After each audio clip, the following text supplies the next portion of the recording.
তবে আমাদের দিচ্ছেন না চৈতন্য, আজ দিচ্ছেন অর্জুনের মাধ্যমে আমাদের মতো ভক্তকে। কেমন ভাবে দেখো, অর্জুন যখন রথ থেকে নেমে এসে চিৎকার করে বলল অন্তর্যামী ভগবান, অন্তরে হাসলেন। হঠাৎ বাবা অর্জুনের মধ্যে একটু বাসনা এলো। বাসনাটা কি? সখা, শুনেছি গঙ্গা স্নান করলে নাকি সবাই পাক মুক্ত হয়, আমি একবার ওই গঙ্গায় গিয়ে স্নান করতে চাই। আহা, ভগবান বলল অর্জুন তুমি এখনো চিনলে না? গঙ্গায় স্নান করে পাপ মুক্ত হতে চাও? বেশ, তথাস্তু।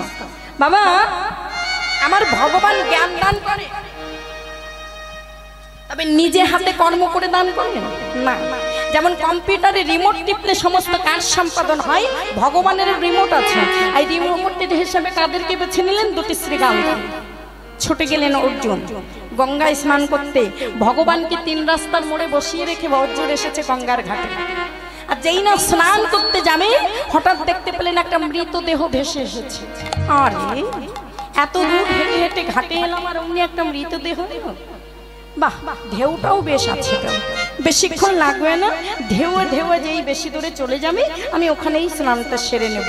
অন্য ঘাটে যেতে তো আমার বেশ কিছুক্ষণ সময় লেগে যাবে না। দাঁড়িয়ে রইলেন। হঠাৎ দেখতে পেলেন দুটো শ্রীগাল ছুটতে ছুটতে আসছে, একটা বাচ্চা শ্রীগাল, একটা বড় শ্রীগাল। রিমোট দিচ্ছেন। রিমোট কারা? এই শ্রীগাল দুটো দ্বারা আজ চৈতন্য করছেন কুমার অর্জুনকে। হা, ছুটে এসেছেন। ছোটটা আগে আগে দৌড়াচ্ছে, বড়টা পিছু পিছু দৌড়াচ্ছে।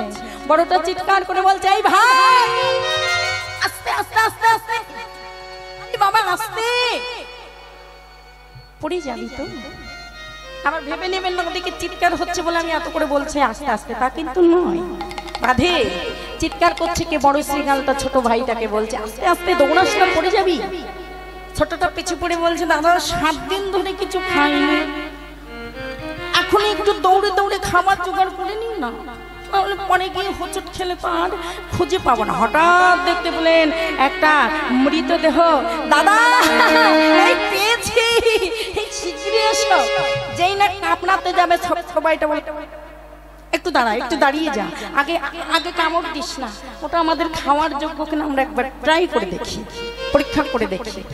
আর যেই না ছোটটাকে দাঁড়াতে বললেন, বড়টা গিয়ে তৎক্ষণাৎ কানে কিছু শুকে নিলেন, তারপরে বক্ষে শুকে নিলেন, বদনে শুকে নিলেন, কড়া করে 3খানা লাথি নিলেন। কি শুকে নিলেন? ছোট ভাই প্রশ্ন করছে দাদা এবার কি খাবো, এবার খাওয়া যাবে? বললো না রে ভাই, ওটা আমাদের খাওয়ার যোগ্য নয়, আমরা তো পশুকুলে জন্মগ্রহণ করেছি, পশুর পেটে আমাদের জন্ম হয়েছে, আমরা পশু হয়ে গেছি, কিন্তু মানুষের পেটে জন্মগ্রহণ করলে মানুষ মানুষ হতে পারে না। মানুষকে মানুষের সার্টিফিকেট অর্জন করতে হয়। কেমন না? মান এবং হুঁশ, কর্তব্য এবং ধর্ম, এ দুটো যদি মানুষের ভিতরে না থাকে, সে মানুষ হিসেবে মানুষ হতে পারে না। মানুষের দেহটা পায়, আকারটা পায়, তথাপিও সে মানুষ নয়। ও মানুষ বটে, কিন্তু ওর বদন সুখে কি দেখলাম জানিস? ও জীবনে কখনো হরিনাম করেছে কিনা। বলে ওর কানে যে আগে সুখ, বলো কেন সুখে ছিলাম জানিস? যে ও জীবনে কোনোদিন গুরু দীক্ষা গ্রহণ করেছে কিনা। মানে কানে সুখ দেখলাম, গুরু দীক্ষা গ্রহণ করেনি। ভাবলাম এই জগতে তো মানুষ আমার আমার আমার করে অনেক ব্যস্ত, এই জগৎ সংসার আমার আমার করে ভালোবাসছে, এই আমার আমার হয়তো ও দীক্ষা নেওয়ার কথা পড়ে গেছে, তাই হয়তো গুরু দীক্ষাটা নিতে পারেনি।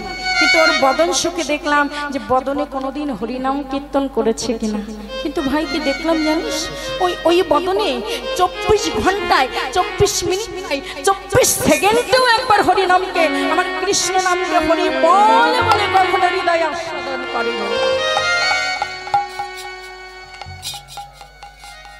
বলল দাদা তুমি যখন 2 বারে দেখলে কিছুই করেনি, তাহলে ওর বক্ষে কেন সুখ দেখলে? বলল ওর বক্ষে কি সুখে দেখলাম জানিস? যে মানুষ হয়তো ভুল করে কৃষ্ণ নাম গ্রহণ করতে পারেনি, গুরু দীক্ষা নিতে পারেনি, কিন্তু কোনোদিন যদি করুণা করে কোনো ভক্তকে আলিঙ্গন করে থাকে, ভক্তের বক্ষে যদি কোনো ভক্ত আলিঙ্গন করে একবার পরশ করে, তবে ওই ভক্তের ভক্তি এই অভক্তের হৃদয়ে হরিবল বলে প্রেরিত হয়ে যায়। হরিবল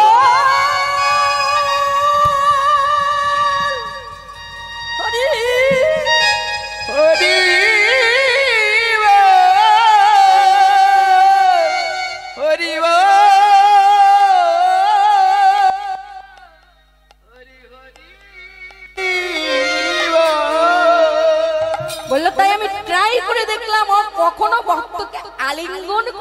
কিনা কখনো কোনো হরিবাসরে গিয়ে হা কৃষ্ণ দয়া করো বলে ভক্তের চরণ ধুলিকে হৃদয়ে আস্বাদন করেছে কিনা কখনো হরিবাসরে ভক্তের আসনে বসে ভক্তের চরণ ধুলিকে পক্ষে ধরে হা ভক্ত করুণা করো বলে দুটি নয়নের জলে ভেসে ভেসে ভক্তের হৃদয়ে ধরেছে। কিন্তু কি দেখলাম জানিস ও জীবনে কোনোদিন ভক্তকে আলিঙ্গন করেনি। মনুষ্য জন্ম পেয়েছে, মানুষের আকার পেয়েছে, কৃষ্ণ ভজনের দেহ পেয়েছে, কিন্তু তোর আসা যাওয়া সার হয়ে গেছে। বদনে কোনোদিনই কৃষ্ণ নামে করেনি, বদনে কোনোদিন হা গোবিন্দ দয়া করো বলে দুটি নয়নে জলে বক্ষ ভাসিয়ে ওই ভক্তের চরণকে হৃদয়ে ধরে কেঁদে কেঁদে ভক্তকে বলেনি হে ভক্ত করুণা করো বলে আমায় একবার ভক্তি প্রদান করো বলে সে যে ভক্তের চরণ ধলি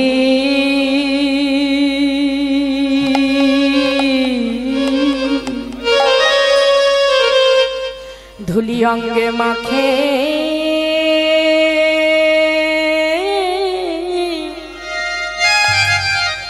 মাখিনে রে ভক্তে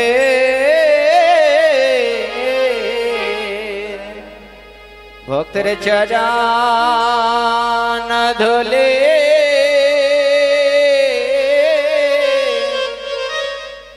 ধুলে মাখি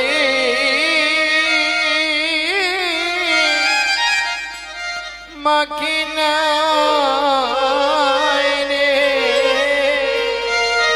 একবারে ভক্ত কৃপা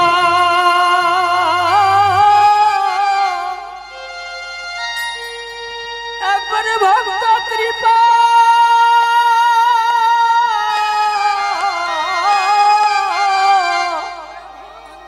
আমায় করো বলে হরি বল হরি বল। একদিনে ভক্তের ধুলি অঙ্গে মাখি মাখিনি ওগো ভক্ত কৃপা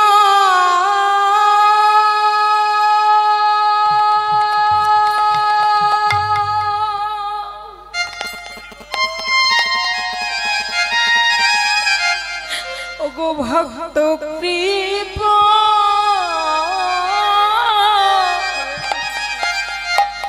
ওগো ভক্ত কৃপা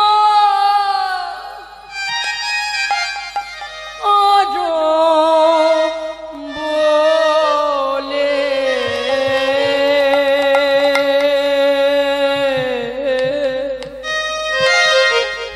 সে যে ভক্ত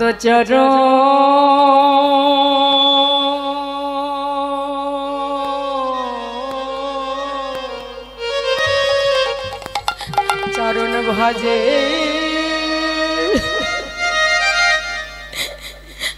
ভজলি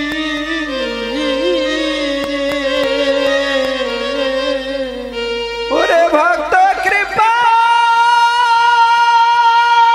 হরি হরি হরি মাধব কৃপা করো করো বলে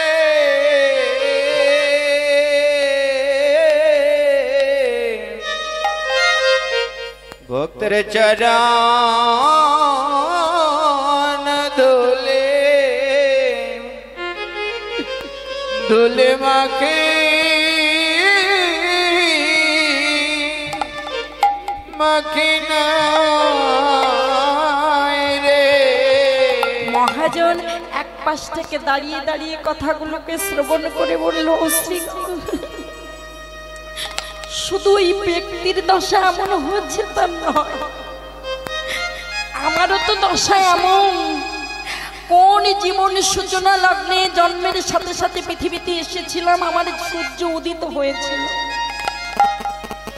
সেই সূর্য যৌবন পেরিয়ে আস্তাচলে যেতে বসেছে, কিন্তু আমি তো কোনোদিন গুরু গোবিন্দের চরণকে আশ্রয় করে হরিবাসরে বলে, কৃষ্ণ কৃপা করো বলে, ভক্ত করুণা করো বলে আমিও তো কোনোদিন একবার ভক্তকে আলিঙ্গন করলাম না।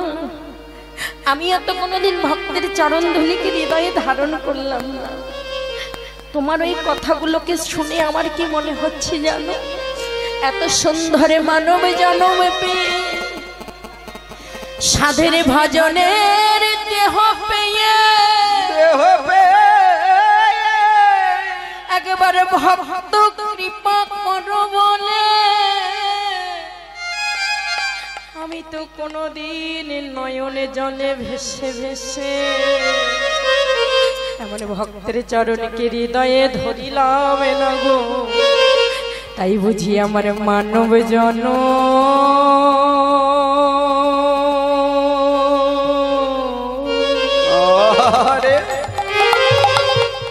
জনমে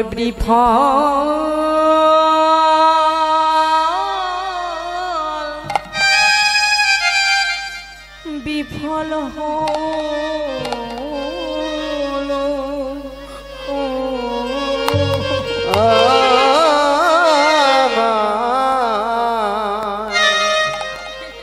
ওই আমার মানা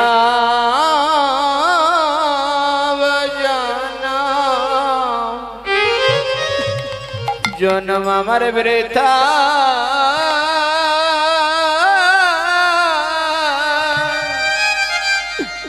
বৃথা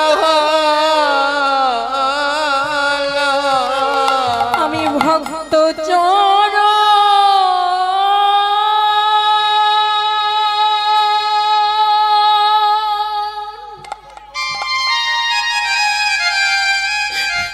আমি ভক্ত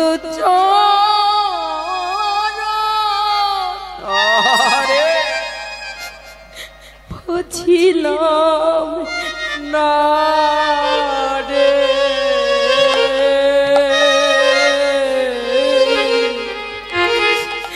সাধের মান ভজন আমার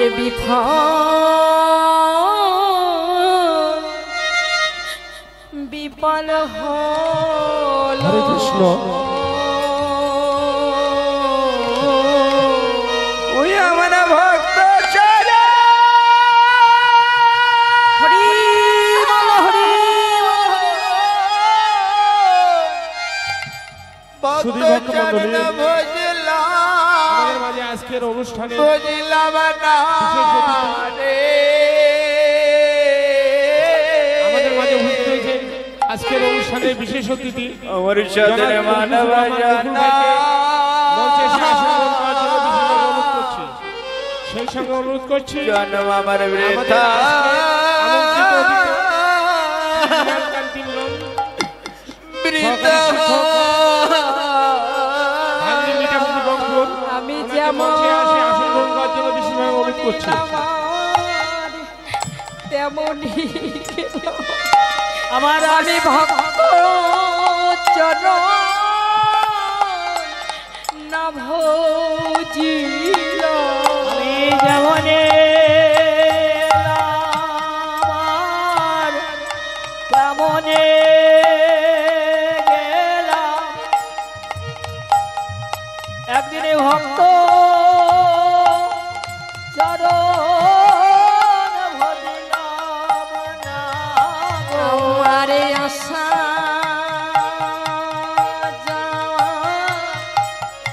সার হইল, আমি ভক্ত ধুলি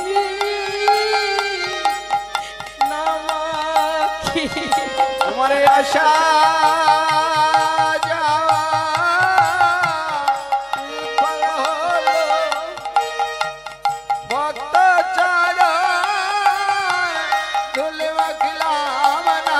বুঝবো বলে আমি এসেছিলাম ভজন সাধন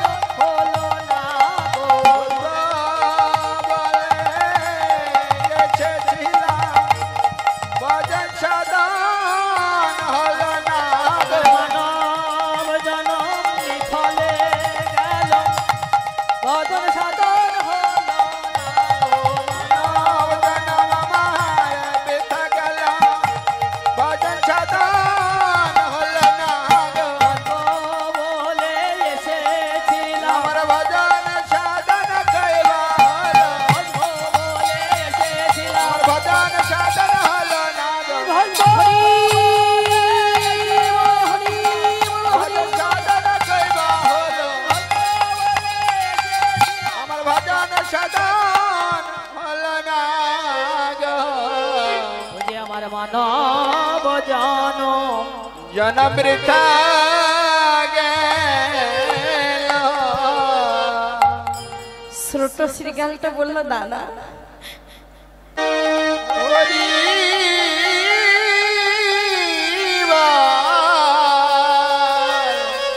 হরি হরি মা, তোমরা তো বড় ভক্তিমতী মা। দেখো, কীর্তন আসরে হরিবাসরে বসে কীর্তন শোনা এক জন্মের সৌভাগ্যের নয়, কোটি কোটি জন্মের সৌভাগ্য হলে তবে এই কীর্তন হরিবাসরে বসে কীর্তন আস্বাদন করা সম্ভব হয়। এক জন্মের সৌভাগ্য এটা সম্ভব নয়। আর তোমরা এত সুন্দর মানব জন্ম পেয়েছো, ভক্তিমতী দেহ পেয়েছো, একবার ওপাশ থেকে এই পাশে সরে এসো মা, এসো মা। কারো অসুবিধা করো না, নিজেও অসুবিধাতে পড়ো না। এই দিকটাতে আসো, প্রচুর জায়গা আছে, একটু এই পাশটাতে এসো মা। প্রধান অতিথিদের যে বসার জায়গাটা আছে একটু ফাঁকা করে দাও, একটু সরে আসো মা। রাধে। বড় শ্রীগাল তিনখানা লাথি মেরে বললো, ভাই ওটা খাওয়ার যোগ্য নয়। ও এত সুন্দর মানব দেহ পেয়েছে, মানব জন্ম পেয়েছে বটে,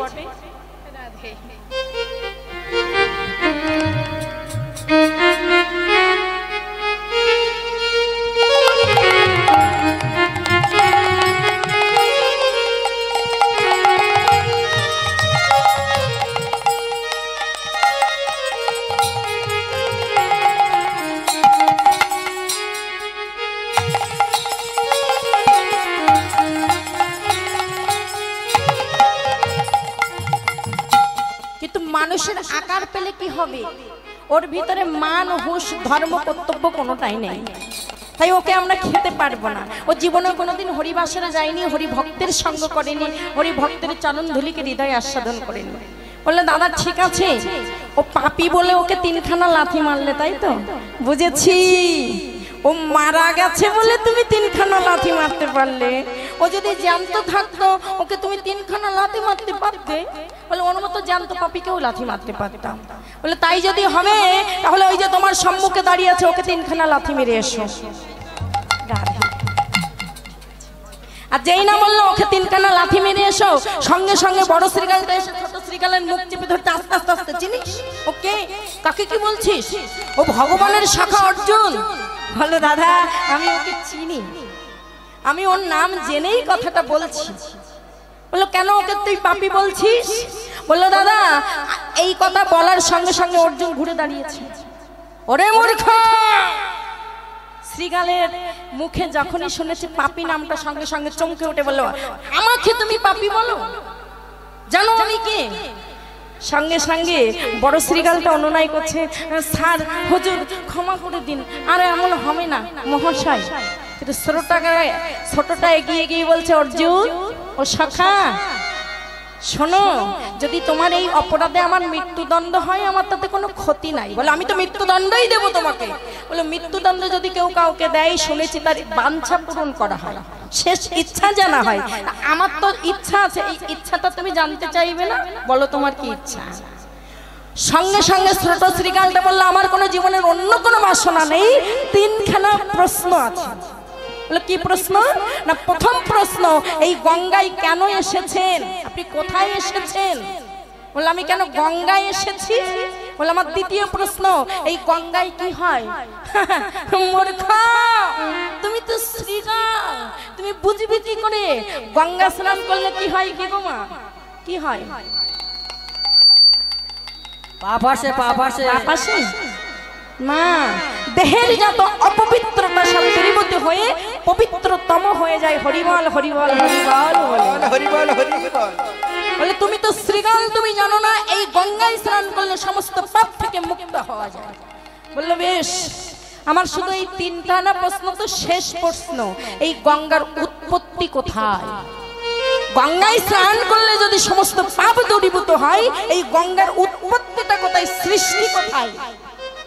এই কথার উত্তর দিতে গিয়ে অর্জুন শাখা মনে করে বলছে, কেন আগত যুগে, সত্য যুগে বলি মহারাজের কাছে যখন ভগবান গিয়েছিল বামন বেশে, বাবা আপনারা জানেন দশাবতারের কাহিনী সবাই জানেন। বলি মহারাজের দ্বারে গিয়েছিল ভগবান বামন বেশে, বামন অবতারে। আর খাটো বেশে যখন গিয়েছিল বলি মহারাজ কি বলেছিলেন, আমি স্বর্গ মর্ত পাতাল 3 ভুবন দান করব। যজ্ঞ করতে বসেছিলেন, সঙ্গে সঙ্গে ভগবান ভিক্ষুক হয়ে ব্রাহ্মণ বেশে বিপ্র হয়ে ছুটে গেলেন। শ্রীকৃষ্ণ গোবিন্দ হরে মুরারি হে নাথ নারায়ণ বাসুদেবা। কৃষ্ণ গোবিন্দ হরে মুরারি হে নাথ নারায়ণ বাসুদেবা। আর শ্রীকৃষ্ণ গোবিন্দ হরে মুরারি হে নাথ নারায়ণ বাসুদেবা। কৃষ্ণ গোবিন্দ হরে মুরারি হে নাথ নারায়ণ বাসুদেবা। হে নাথ নারায়ণ বাসুদেবা, হে নাথ নারায়ণ বাসুদেবা। হে নাথ নারায়ণ বাসুদেবা, হে নাথ নারায়ণ বাসুদেবা। আর শ্রীকৃষ্ণ গোবিন্দ হরে মুরারি হে নাথ নারায়ণ বাসুদেবা। কৃষ্ণ গোবিন্দ হরে মুরারি হরি কৃষ্ণ গোবিন্দ হরে মুরারি হে নাথ নারায়ণ বাসুদেবা। প্রতিটা তত্ত্বের ভিতর তথ্য লুকিয়ে আছে। এই যে তথ্যের ভিতরে কি তত্ত্বটা বোঝালেন ভগবান। আজ বলি মহারাজ কাকে যজ্ঞ করছেন, ভগবানকে। আর তারে এসেছেন কে, বৈষ্ণব বেশে ভিখারি। কিন্তু বলি মহারাজ কি করলেন, ভগবানের সেবা ছেড়ে দিয়ে ছুটে গেলেন বামন অবতারী সেই বিপ্র বৈষ্ণবকে সেবা দিতে। কেন বুঝিয়ে গেলেন, বললেন এখানেও আমি ভক্তকে বড় করে দিলাম। বারে বারে যুগে যুগে ভগবান নিজের থেকে ভক্তকে বড় করে দিয়েছেন। নিজেই বলেছেন আমার হতে আমার নাম বড়, আমার নাম হতে আমার ভক্ত বড়। রাধে মহাজনে বললেন, ভগবান যখন একাদশ স্কন্ধে ভগবতের নিজেই বলেছেন আমার হতে আমার ভক্ত বড়, তাহলে আগে আমার সেবা নয়, আগে আমার ভক্তের সেবা দিতে হবে। তাই তো ভগবানের সেবা ছেড়ে রাধে হরি বল হরি হরি হরি বল। তাই তো বলি মহারাজ ভগবানের সেবা পূজা কার্যে থাকা সত্ত্বেও উঠে গেলেন বামন অবতার বেশি ভগবান বিপ্রের কাছে। আরে বিপ্র কি সৌভাগ্য, প্রভাতকালে একজন ব্রাহ্মণ, তাতে বৈষ্ণব আমার দ্বারে ভিক্ষা করতে এসেছেন। আসুন, আমি তো স্বর্গমুক্ত পাতাল 3 ভুবন দান করবো বলে মনে স্থির করেছি। বললে আগে আমাকে কথা দিন যে আমি 3 পদ ভূমি চাইবো, আমাকে দেবেন। আরে বিপ্র 3 ভুবন দান করবো, সেখানে 3 পদ ভূমির জন্য আপনাকে অঙ্গীকার করতে হবে। এই তাহলে বেশ, আমি কথা দিচ্ছি, শোনো। এই তথাস্থ, এই তথাস্থ, আরে তথাস্থ। যেই না নয়ন মুদে তথাস্থ বলে স্থির করে নিলেন, সঙ্গে সঙ্গে নয়ন মেলে বললেন কি কাকি দেখছি যে এসেছিল বামন খাটো বেশে, এমন বিরাট আকার, চেহারা কেমন করে হলো? বলো কেমন চেহারা হয়েছে গো, ও যার এক পা দোড়ায় স্বর্গ মত, ও যার এক পা দোড়ায় স্বর্গ মত, আবার আর এক পড়াই পাতালে পাতালে পাতালে। আমার ঘরে জন্মেছে এক দুরন্ত ছেলে, আমার ঘরে জন্মেছে এক দুরন্ত ছেলে। ও যার এক পদরাই স্বর্গে মতে বলবো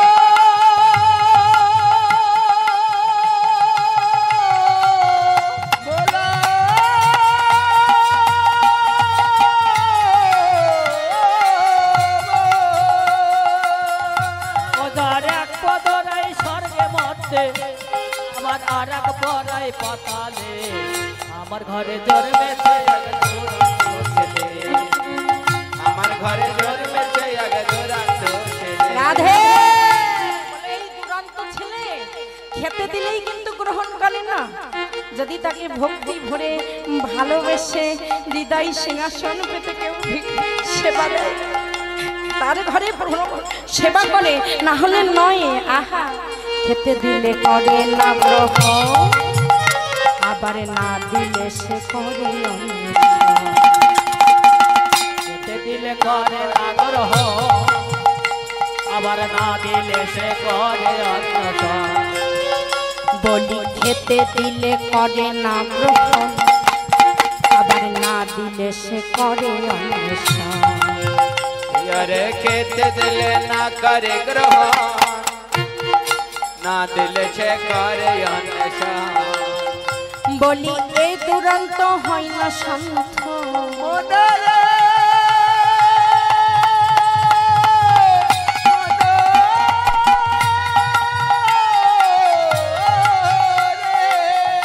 বলি এই দুরন্ত হয় না শান্ত অশান্তের সমান। আমার ঘরে জন্মেছে এক দুরন্ত ছেলে, আমার ঘরে জন্মেছে এক দুরন্ত ছেলে, আমার ঘরে জন্মেছে। কাকে দেখছি যে এসেছিল বামনে বেশে, এমন একটা বিরাট কাই দেহ, যার এক পদে স্বর্গমত্ত দখল করে নিয়েছে। আমি তাহলে তৃতীয় পদখানা কোথায় রাখতে দেব? আমি যে অঙ্গীকার করেছি 3 পদ ভূমি তাকে দান করব। আমার পূর্বপুরুষ হিরণ্যাক্ষ হিরণ্যকশিপু থেকে প্রহ্লাদ মহারাজ অব্দি সবাই ভগবানের চরণে পেল, শুধু আমি বলি, আমি দত্ত, আমি অসুর, আমি ভগবানকে পেলাম না। ভগবানকে পেয়েও তাকে খুশি করতে পারলাম না। এমনি ভাবে কেঁদে কেঁদে যেই না মাথাটা নত করে মাটিতে বসেছে, মা প্রকৃত সহধর্মিনী কেমন হয় দেখুন। এতক্ষণ অব্দি জানালার রন্ধ্রদ্বার দিয়ে যিনি এই কথাগুলো দর্শন করছেন, দেখছেন, শুনছেন, তিনি অন্য আর কেউ নন, তিনি হলেন এই বলি মহারাজের স্ত্রী বৃন্দাবলী। যেই না স্বামীকে মাথা নত করতে দেখলেন, ছুটে এসে বললেন, স্বামী আর্য, অমন করে মাথা নত করবার কিছু হয়নি। এতক্ষণ স্থির ছিলেন, কিন্তু যেই না দেখলেন স্বামীর অপমান হচ্ছে, ছুটে এসেছে। স্বামীকে অপমানিত হতে দিলেন না, বললেন, আপনার কি হয়েছে বৃন্দা? তুমি জানো না আমি 3 পদ ভূমি ভগবানকে দান করব বলে মন স্থির করেছি, কিন্তু 2 পদে যার সর্বকিছু হরণ করে নিয়েছে, এই 3য় পদখানা আমি কোথায় রাখতে দেব? আমি না মন স্থির করতে পারছি না। বৃন্দাবলী বললেন, স্বামী আপনার সবকিছু হরণ করে নিলেও কি হয়, এখনো তো 3.5 বিঘা জমিন আপনার বাকি আছে। হরি বল, হরি বল। বলে যে জমিনটা আপনি বর্গা নিয়ে এসেছিলেন চাষ করবেন বলে, আপনি তো চাষি ভালো নন, সোনা ফলাতে পারেননি, উর্বর করতে পারেননি, আপনার ফল ভালো ফলেননি, তাই বলে কি জমিটা আপনার বিফলে যাবে? ওই অনুর্বর 3.5 বিঘা জমিটাই আপনি ভগবানকে দান করে দিন। আহা, বলো কোন জমিন? এখনো বুঝতে পারছেন না যে দেহটা নিয়ে আপনি যেতে সেতে ভগবানকে বলেছিলেন, ভগবান আমাকে একটা মানব দেহ দাও। 84 লক্ষ জন্ম করে এমন সুন্দর একটা মানব জন্ম পেয়েছি, 80 লক্ষ জন্ম আপনাকে ভ্রমণ করতে করতে করতে তবে এই মানব জন্মে আসতে হয়েছে। সর্বপ্রথম ছিলেন জলজ প্রাণী, যেদিন শঙ্করূপ জন্ম হলো, ভগবানের সেবায় আপনি লাগতে পারলেন, আপনার জন্মটা ধন্য হয়ে গেল। এরপরে এলেন কোথায়? আপনি বৃক্ষ জন্ম নিলেন, বৃক্ষ জন্মে যেদিন তুলসী বৃক্ষ হিসেবে আপনার জন্ম হলো, ভগবানের চরণে পাদ পদ্মে আপনাকে সেবায় দান করা হলো, আপনার জন্ম ধন্য হয়ে গেল। আপনি প্রাণী জগৎ পেলেন। যেদিন গাভীবাস্য রূপ ধারণ করলেন, আপনার দহনকৃত ওই দুগ্ধকে ভগবানের সেবায় লাগানো হলো, সেদিন আপনার জন্ম এই মনুষ্য জন্মে পরিণত হলো। আর মনুষ্য জন্ম পেয়ে কি ভগবানকে পাওয়া হলো না? এই জন্ম পাওয়ার জন্য আপনাকে লক্ষ লক্ষ জন্ম ধরে ভ্রমণ করে এই জন্মে আসতে হয়েছে। আসার সময় ভগবানকে বলেছিলেন, ভগবান একটা মনুষ্য জন্ম দাও, সুন্দর ভজনের দেহ দাও, আমি তোমার ভূমিতে গিয়ে ওই ত্রিভুবনের মাঝারে গিয়ে হা কৃষ্ণ দয়া করো বলে, গোবিন্দ কৃপা করো বলে আমি ভক্তের সঙ্গ করব, তোমার গুণকীর্তন করব, বদন ভরে তোমার হরির নামকে, ভগবত কথনকে হরি বল বলে বলাবো। হরি বল, হরি হরি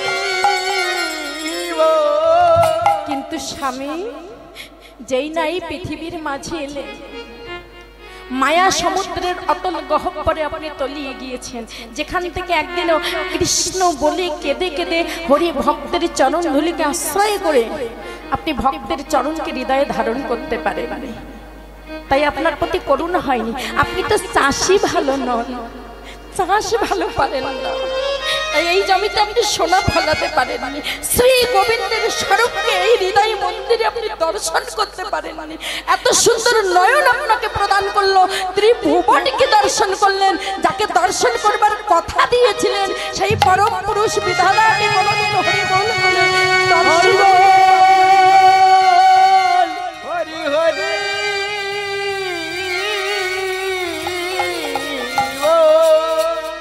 আপনার তো জমিন ভালো না, চাষও ভালো পারেন না, তাই এমন মানব জমিন যেটা পতিত রয়েছে ওটাই ভগবানকে দিয়ে দিলেন। রামপ্রসাদও কিন্তু এই জায়গাটা ধরে নিলেন, গিয়ে উঠলেন, এমন মানব জমিন রইল পতিত, এমন মানব রইল পতিত, অমন আবাদ করলে বলে তো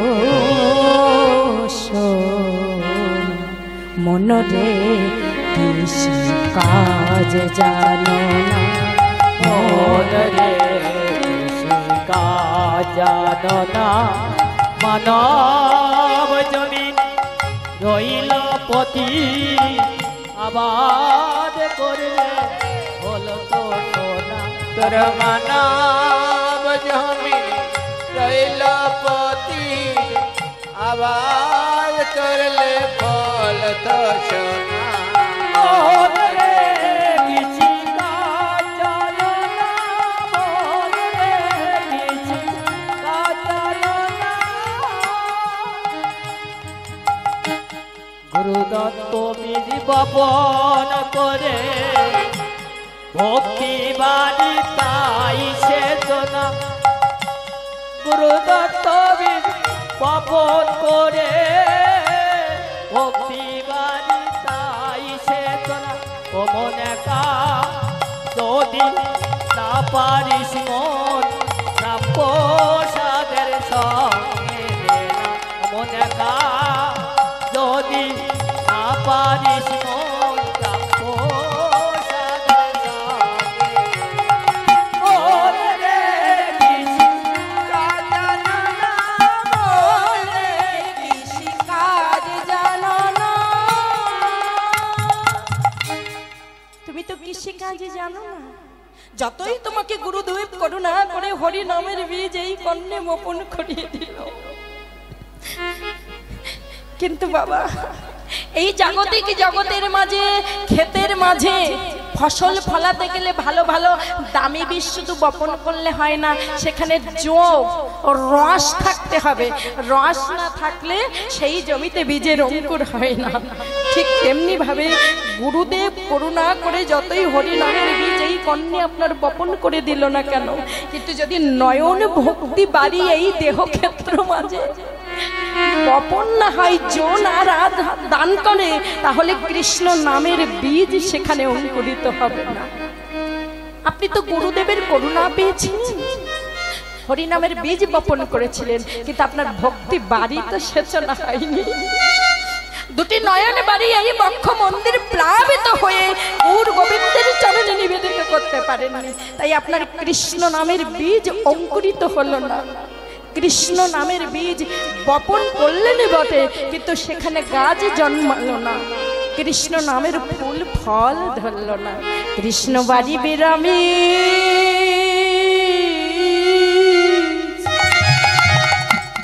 ও বীজ শুকায়ে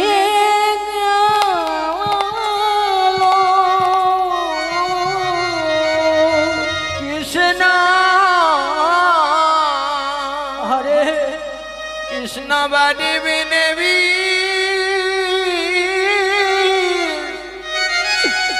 ও বিদেশ খায়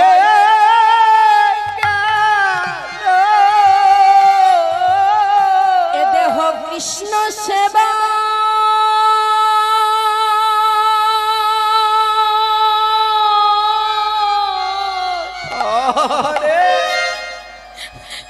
এ দেহ গুরু সেবা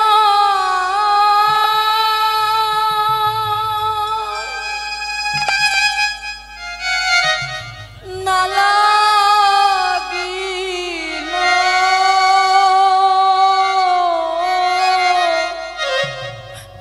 কৃষ্ণ বাড়ি বিনবী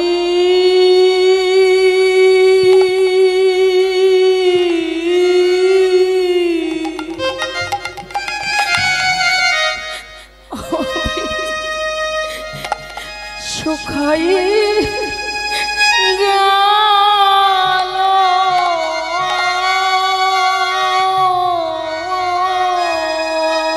ও দেহ কৃষ্ণ সেবা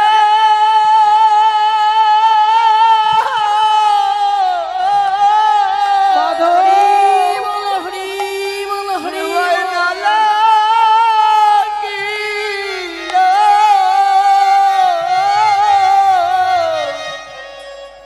কৃষ্ণ বাড়ি বিনাবে বিদেশ খায়ে গেল এ দেহ গুরু সেবা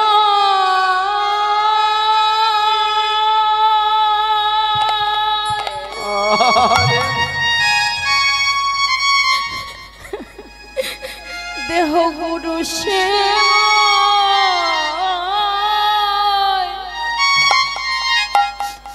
মেলা না লাগিল কৃষ্ণ বাড়ি বিনবী বিদেশ খায়ে গেল আমার মানব জন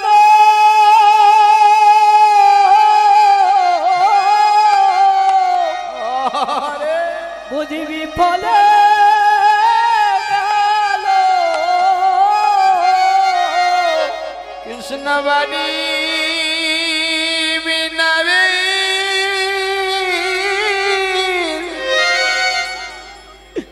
ও বিদেশ খায়ে গেল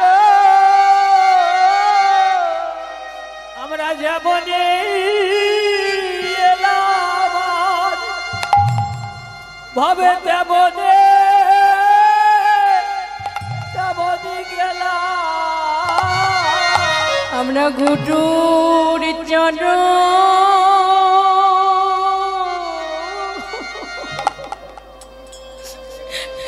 একবারে না ভুজিল ওই আমরা যেমন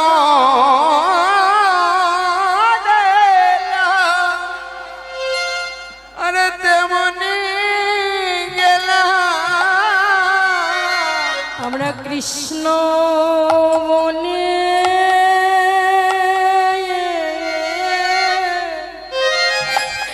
একবারে না দিল আমরা যেমনি এলাম হরিবল হরিবল ভাবে তেমনি গেলাম ভক্ত ধুলি নামাখিলা যেমনি এলাম তেমনি গেলাম বলে না কাঁদিলাম ভাবে আশা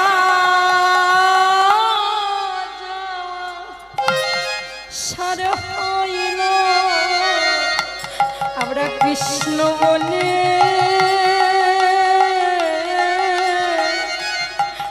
একবারে না ভাবে আমার আশা সার আপনি কৃষ্ণ বলে আদিলাম না গো। ভাবে আশা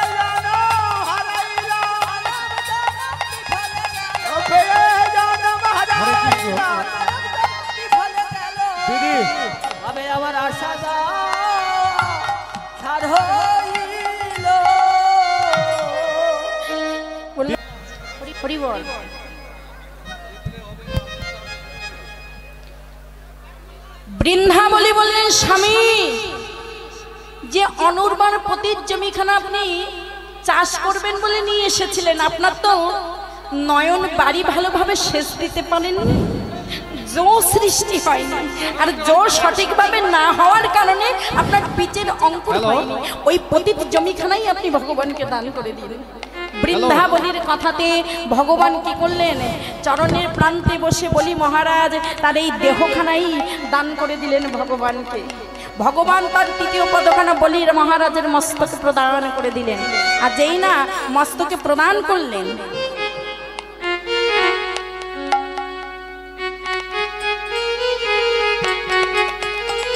বলি মহারাজ বললেন, ভগবান একবারে যখন এই চরণ সাদৃশ্য আপনার চরণ আমার মস্তকে পেয়েছি, আমার শুধু একটাই অনুরোধ, যেন এই চরণ ছাড়া আমাকে করে দিবেন না। যে চরণখানা স্বর্গে রাখা ছিল, ওই চরণ থেকে একটা সাদা রস ভেসে এসেছিল, যে রস থেকে অলঙ্কানন্দ সৃষ্টি হয়েছিল, আর অলকানন্দ গঙ্গাকে ভাগীরথী বয়ে বয়ে এনেছিল। আর এই ঘটনাটা বললেন কে? অর্জুন বর্ণনা করছেন এই শ্রীগালের কাছে। শ্রীগাল হেসে অট্ট হাসিতে বললেন, ও অর্জুন সখা, তুমি যদি জানো ভগবানের চরণ হতে গঙ্গার উৎপত্তি, ভগবানকে বসিয়ে রেখে এসেছো কিনা গঙ্গায় স্নান করে নিজেকে উদ্ধার করতে, ভেবে বলো তো এটা কি জ্ঞানীর মতো কর্ম হলো? আমাকে তো 10 বার মূর্খ বলে দিলেন। অর্জুনের চৈতন্য হলো, গঙ্গা স্নান ফেলে রেখে ছুটতে ছুটতে ভগবানের চরণে গিয়ে বলল, গোবিন্দ, সারা জীবন আমি তোমার সঙ্গ করে গেলাম, কিন্তু তোমার ভাব কি হৃদয়ে ধারণ করতে পারলাম না। তোমার চরণকে কখনো বক্ষে ধরে কৃষ্ণ দয়া করো বলে কেঁদে কেঁদে তোমাকে আকুল আহ্বান করতে পারলাম না। সারা জীবন তোমার সঙ্গই করে গেলাম, কিন্তু হৃদয়ে কখনো চৈতন্য জাগ্রত হলো না। সেই ভগবান কৃষ্ণ আজ সখাকে চৈতন্য দান করলেন, আমাদের মতো ভক্তকে প্রদান করবার আশা।